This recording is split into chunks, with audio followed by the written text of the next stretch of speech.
মা, তাহলে আজকে একটু ইলিশ মাছ রান্না করো না, অনেকদিন হলো ইলিশ মাছ খাই না। ঠিক আছে, তবে তাই হোক। ঘরে তো আছে 2-4 পিস। তবে তাই হোক, আজকের অন্য রকম করে করব কিন্তু বাবু। আজকে কেমন আর করে? আজকে আর টিফিন কাঠি করে নিয়ে জলের মধ্যে ভাপিয়ে নেবো না।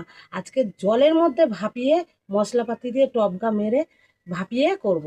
ঠিক দেখ, আছে, চলো তাহলে দেখি তুমি কিভাবে আজকে করো। ঠিক আছে, দেখে নে, যদি ভালো লাগে। হ্যাঁ, তাহলে প্রথমেই হচ্ছে সর্ষে আর পোস্তর যে মিশ্রণটা হয় সেটার সাথে নুন তেল দিয়ে সমস্তভাবে এরকম ইলিশ মাছটা মাখিয়ে নিতে হবে।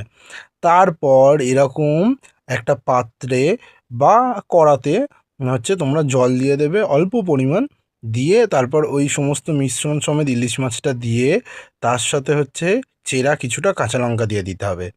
দিয়ে এরকম ঢাকা চাপা দিয়ে 10-15 মিনিট মতো একটু ফুটিয়ে নিলেই তৈরি হয়ে যাবে সর্ষে পোস্তর ইলিশ ভাপা। যেটা সবাই আমরা করি কিভাবে, ওই টিফিন বক্সে দিয়ে কড়ার মধ্যে দিয়ে করি। এটা আজকে একটু অন্যরকমভাবে ট্রাই করা হলো, যেটা খেতে হয়েছিল খুবই দুর্দান্ত আর খুবই সুন্দর। তাহলে তোমরাও ওইভাবে বাড়িতে ট্রাই করতে পারো সর্ষে পোস্তর ইলিশ ভাপা। আর ভিডিওটা কেমন লাগলো অবশ্যই কমেন্ট করতে ভুলো না কিন্তু।